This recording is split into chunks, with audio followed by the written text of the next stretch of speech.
सबसे पहले तो मनोज जी, आपका हमारे कार्यक्रम में बहुत बहुत स्वागत है। प्रणाम। और बहुत खुशी की बात है हमें भी और आपके लिए भी गर्व की बात है कि आपको राष्ट्रीय कबीर सम्मान से विभूषित किए जाने की घोषणा की गई है।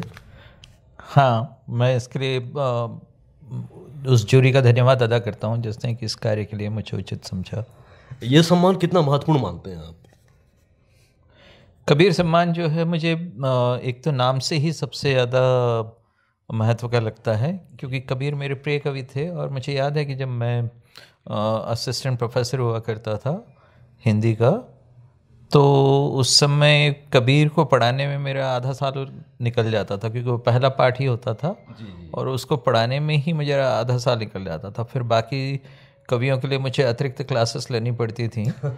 तो उस हिसाब से मुझे कबीर मेरे बहुत ही प्रिय, बहुत ही कहना चाहिए निकट के कवि रहे हैं।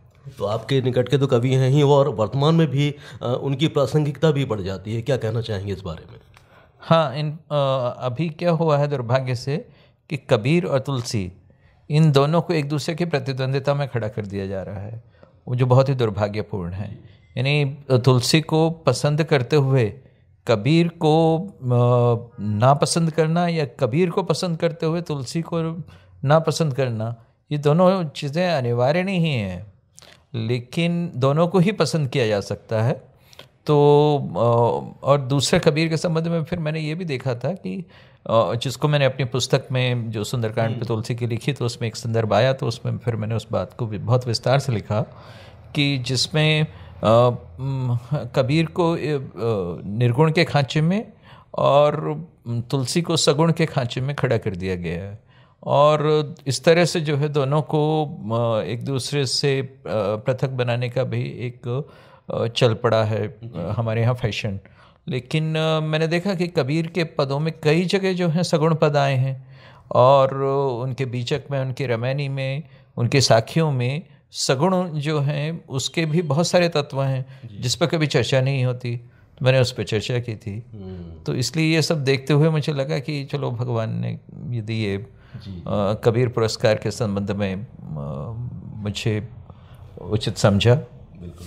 और खुशी की बात है कि आप लगातार लेखन कार्य से जुड़े हुए हैं और लंबे समय तक आप मतलब प्रशासनिक सेवा में रहते हुए भी आपने ये दायित्व को निभाया, बखूबी निभाया। ये बहुत ही खुशी की बात है हमारे लिए। ये कैसे आप संभव कर पाए लेखन के साथ साथ, क्योंकि बहुत सारी जिम्मेदारियां भी होती हैं प्रशासनिक सेवा में जब हम होते हैं। एक तो मैं पहले लेखक था, पहले कवि था जी। बाद में मैं प्रशासक हुआ। यानी लिखना तो मैंने चौथी कक्षा से शुरू कर दिया था। तो तब से लेकर अभी तक लेखनी तो मेरे साथ हमेशा रही। बीच में प्रशासन आ गया था, जो कह सकते हैं कि इंसिडेंटल था, जो आनुषंगिक था। वो चूँकि एक प्रतिस्पर्धी चीज़ थी, एक प्रतियोगी परीक्षा थी। उस प्रतियोगी परीक्षा को उत्तीर्ण करने के बाद और उसमें अपना सेवा काल बिताने के बाद जो मैं अब पुनः जो उसी में आ गया हूँ लेखनी में, यानी लेखनी हमेशा साथ रही। ये अनुषंग था, ये इंसिडेंटल था जी। तो एक तो ये बात।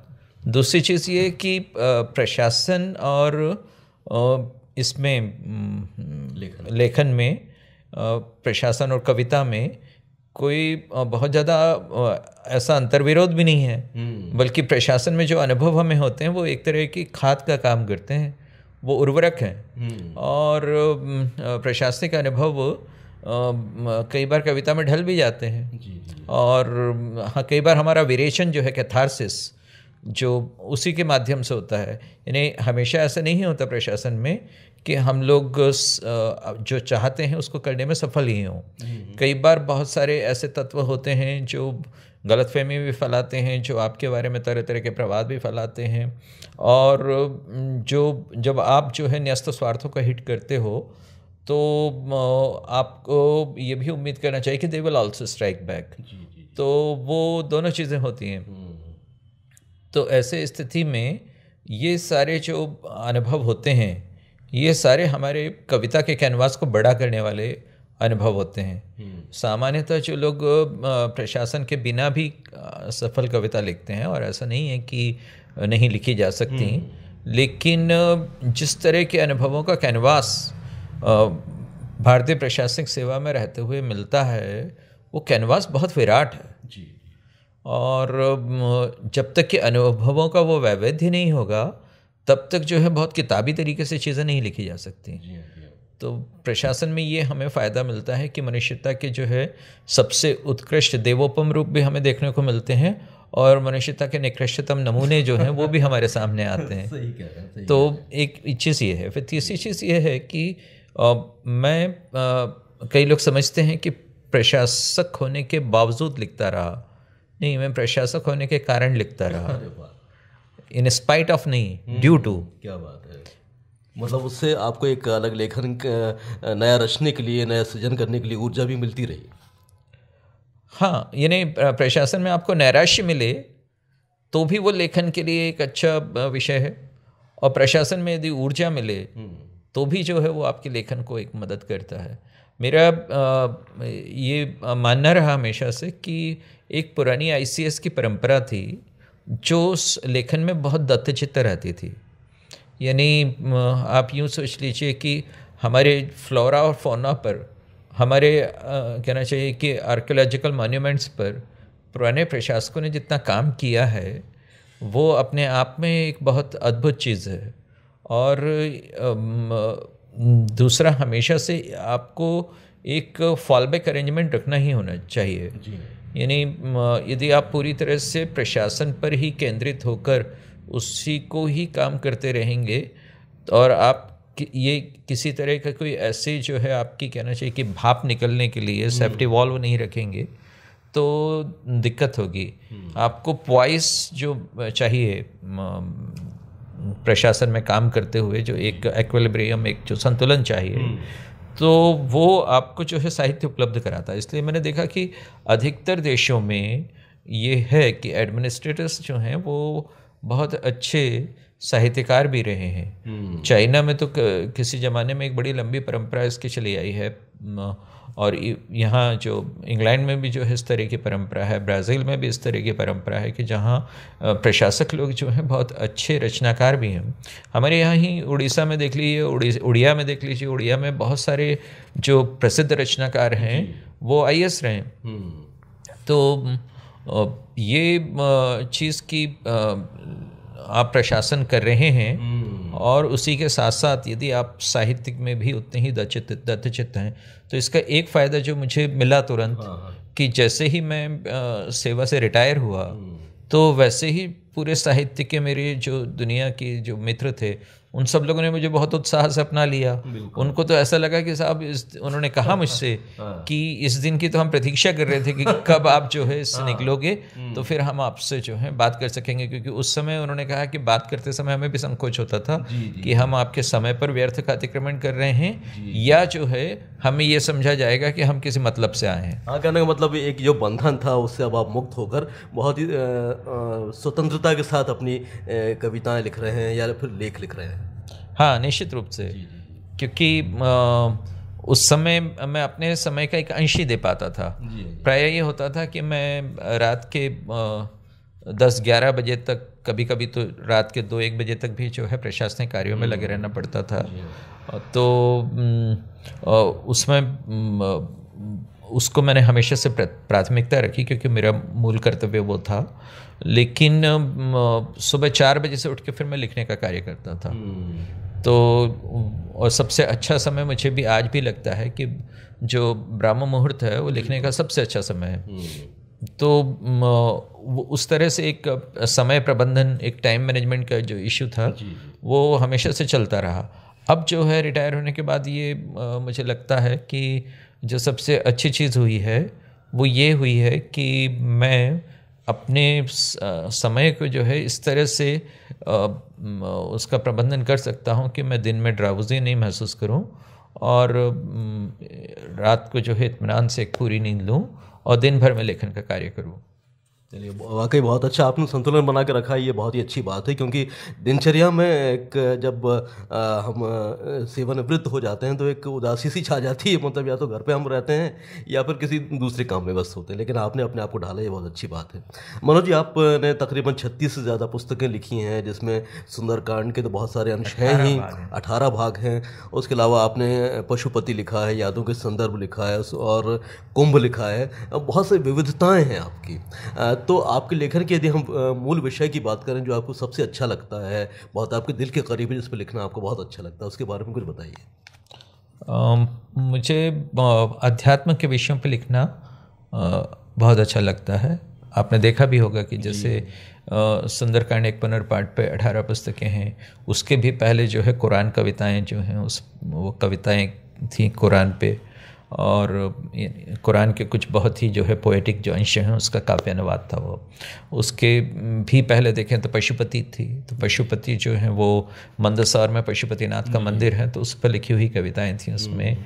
और यदि मेरी यादों के संदर्भ करके जो पुस्तक है उसमें भी देखें तो बहुत सारी कविताएं उसमें जो हैं अध्यात्म की भी हैं, हालांकि और दूसरे विषयों पर भी हैं लेकिन अध्यात्म पर भी हैं।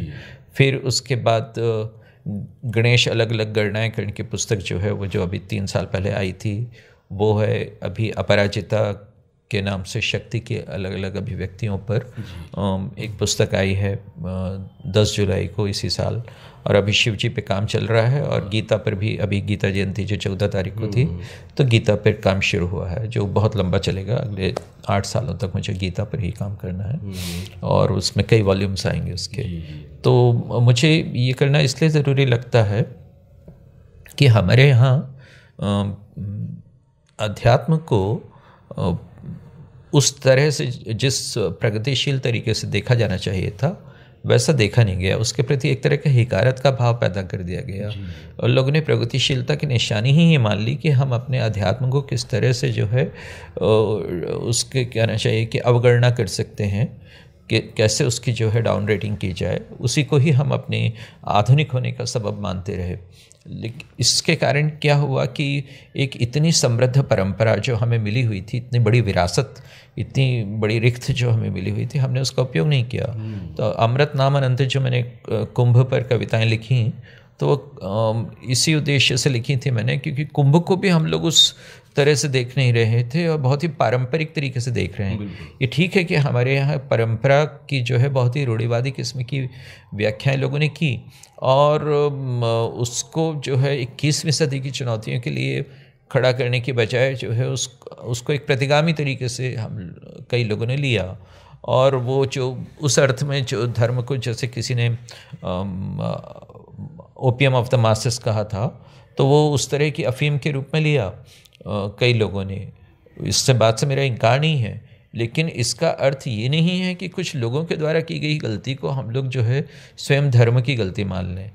तो ये ज़रूरी था कि उसको जो है हम अपने नई सदी के तजुर्बों के प्रकाश में हम लोग कैसे उसको, उसकी निरंतर चली आई सनातनता को जो है देख सकते हैं, उसकी निरंतर चली आई जो है प्रासंगिकता को देख सकते हैं। वो एक कोशिश करनी थी, ईमानदार कोशिश और व्यवस्थित तरीके से कोशिश। हुआ ये है कि चाहे औपनिवेशिक लेखक रहे हों, चाहे मार्क्सवादी लेखक रहे हों, चाहे हाल के कुछ दलित चिंतक जो है मैं देखता हूँ वो रहे हों, और एक जो मॉडर्न स्कॉलरशिप है जिसको कि वैंडी डॉनिगर से लेकर और पॉल कोटराइट तक और शेल्डन पोलाक से जैसे लेकर बहुत सारे लोगों ने, अंजना पोगांगनिक हैं और बहुत सारे लेखक हैं जिन्होंने कि एक मॉडर्न अमेरिकन स्कॉलरशिप मैं कहूँगा वो इस तरह की डेवलप की है कि जो हमारी परंपरा की के कुपाठ परोसती है, कुव्याख्याएं परोसती है। और अक्सर क्या होता है कि हम लोग उस पर जो है तात्कालिक से टिप्पणी करके रह जाते हैं। मैंने ये कोशिश की कि जो है इसका एक स्ट्रॉन्ग रिबटल तैयार किया जाए, और हमें जो है आलोचनाओं से कतराना नहीं चाहिए। कई लोग कहते हैं कि उनको कहने दो, जो भी कुछ करते हैं आप अपना सही रूप से, आप आध्यात्मिक व्यक्ति हो तो आप जो है आगे बढ़े चलो अपनी राह पर। तो उन ये क्या कह रहा है या वो क्या कह रहा है, इससे हमें ज़्यादा मतलब नहीं होना चाहिए। लेकिन मुख्य यह है कि यदि एकेडेमिया में किसी तरह की यदि बात कही जा रही है तो हमें उस बात की जो है उपेक्षा नहीं करनी चाहिए। वो बाद में जो है बहुत दुख देती है। हम लोगों को याद रखना चाहिए कि चाहे पाकिस्तान की ही बात क्यों ना हो, सबसे पहले किसी विश्वविद्यालय में ही कही गई थी वो, और वहाँ से ही जो है यानी चौधरी रहमत अली, उन्होंने कैम्ब्रिज विश्वविद्यालय में सबसे पहले पाकिस्तान की कॉन्सेप्ट दी थी।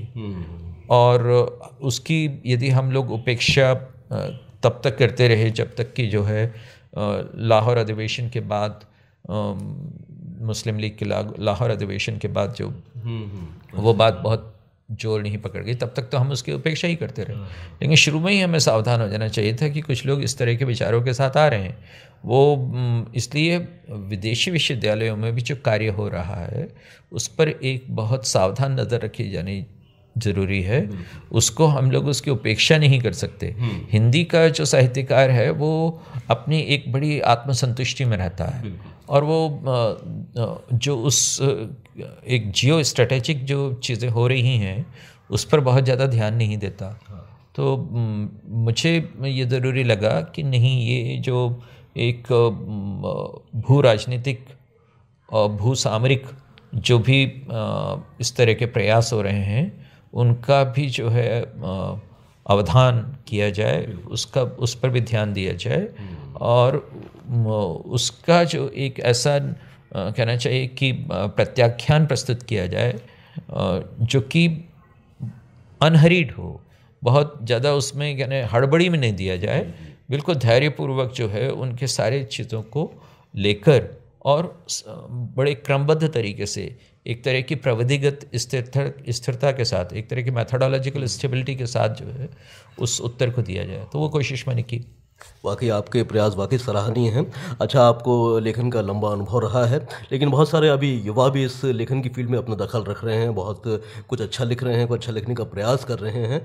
तो उनके लिए आप क्या विशेष निवेदन करना चाहते हैं, क्या विशेष जैसे कहें कि टिप्स देना चाहते हैं कि लेखन यदि करना है तो हमें किस प्रकार की स्टडी या अध्ययन पर ध्यान देना होगा? हाँ, कई लोग कहते हैं कि बहुत सारी पुस्तकों के बोझ के तले प्रतिभा दबकर मर जाती है। तो अपनी प्रतिभा का जो स्वाभाविक उच्छलन है उसको पुस्तकों से इतना प्रदूषित भी ना होने दो, ये बात सही है। लेकिन उसी के साथ साथ ये भी है कि एक तरह के अपठित या कुपठित अज्ञान में रहकर कविता नहीं लिखी जा सकती या साहित्य भी नहीं लिखा जा सकता। हमारा साहित्य जो है हमें याद रखना चाहिए, तुलसी जैसे लेखकों का साहित्य है जो कि इतना प्रसिद्ध हुआ, आज तक भी चला आया है। वो तुलसी जो हैं बहुअधीत लेखक थे, यानी उनके जो ज्ञान था वो खुद ही कहते हैं कि नाना पुराण निगम आगम सम्मत। तो वो जो है उन्होंने उतने पुराण, उतने निगम, उतने आगम वो सब पढ़े थे। तो वो उस तरह का नहीं था कि जो अपने spontaneous overflow of powerful feelings recollected in tranquillity वाली जो बात जो इन्होंने वर्ड्सवर्थ ने कही थी कि आपके हृदय की भावनाओं का जो है स्वतः उच्छलन हो, जिसको कि आप किसी प्रशांति में इकट्ठा कर रहे हो, वो बात जो है साहित्य के लिए, कविता के लिए भी जो है मैं कहता हूँ कि आजकल उतनी ज़्यादा नहीं है, जबकि हम आसपास की चीज़ों को नहीं पढ़ रहे हों।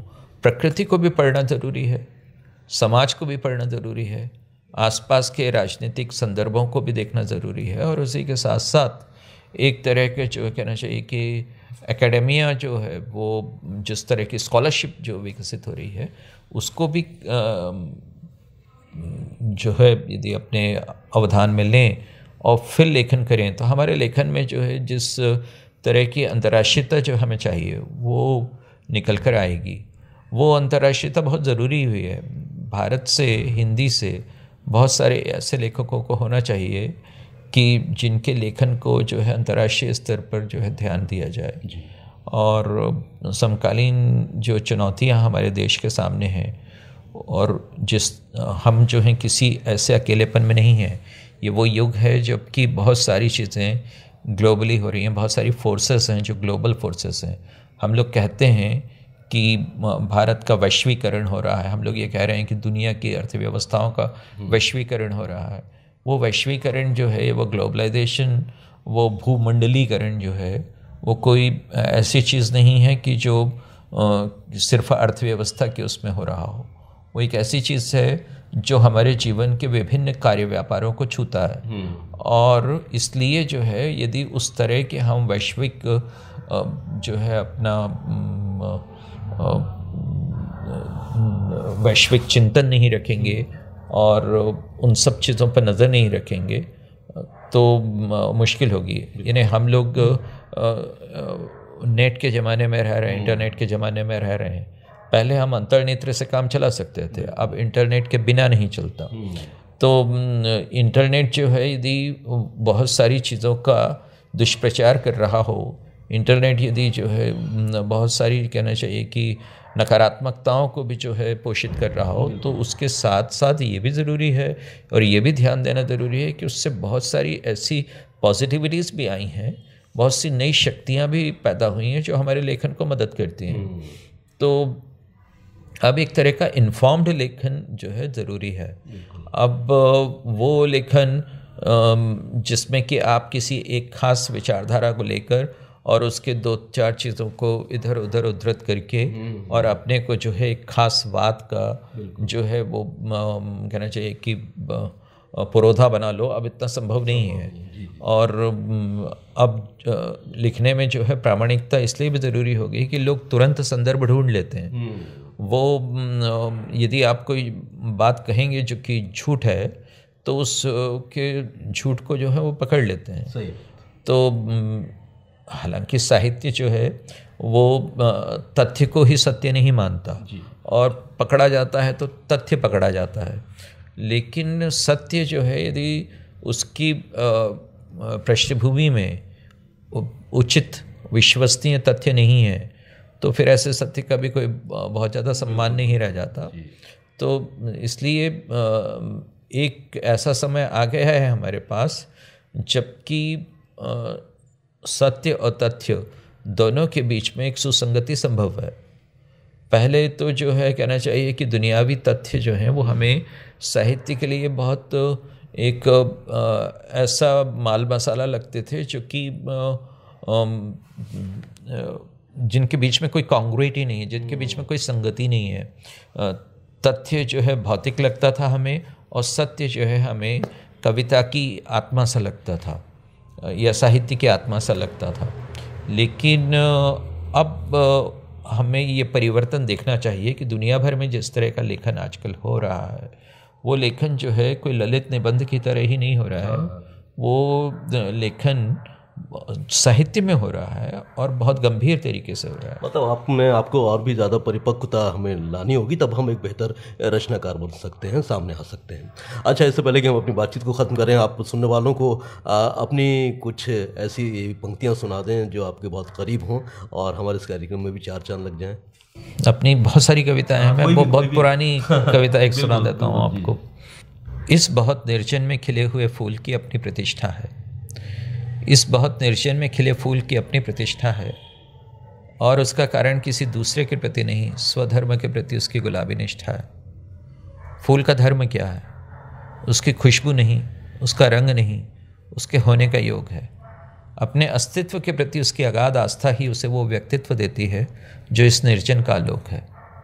हवा को निरंतर चूमता हुआ यह फूल एक वैदिक ऋचा है, हवा को निरंतर चूमता हुआ यह फूल एक वैदिक ऋचा है जिसमें लालसा का सत्व होता है। इसकी पाखुरी बाहें पूरी तरह खुली हैं, बाहें की जिसमें ईश्वर के प्रति ममत्व होता है। हवा को निरंतर चूमता हुआ यह फूल एक वैदिक ऋचा है जिसमें लालसा का सत्व होता है। इसकी पाखुरी बाहें पूरी तरह खुली हैं, बाहें की जिनमें ईश्वर के प्रति ममत्व होता है। बेशक ये फूल जितना अकेला है उतना ही पावन है, बेशक ये फूल जितना अकेला है उतना ही पावन है, क्योंकि और ये सब आप जानते ही हैं कि फूल प्रकृति की तरफ से पुरुष को दिया हुआ पहला चुंबन है। बहुत सुंदर मनोज जी। इस बहुत निर्जन में खिले फूल की अपनी प्रतिष्ठा है। क्या बात है वाकई, दिल को छू लेने वाली आपने रचना सुनाई है। और ऐसी हज़ारों रचनाएं हैं, कविताएं हैं और लेखन है जिसको सुनकर और इसको पढ़कर श्रोता दर्शक अभिभूत हो जाते हैं। आपको एक बार फिर से हम कबीर सम्मान के लिए चयनित होने पर बहुत बहुत शुभकामनाएं देते हैं, बधाई देते हैं और उम्मीद करते हैं कि आपके आने वाला समय भी उपलब्धियों भरा रहेगा। हमसे बातचीत करने के लिए, आकाशवाणी को समय देने के लिए बहुत बहुत शुक्रिया। धन्यवाद आपको भी।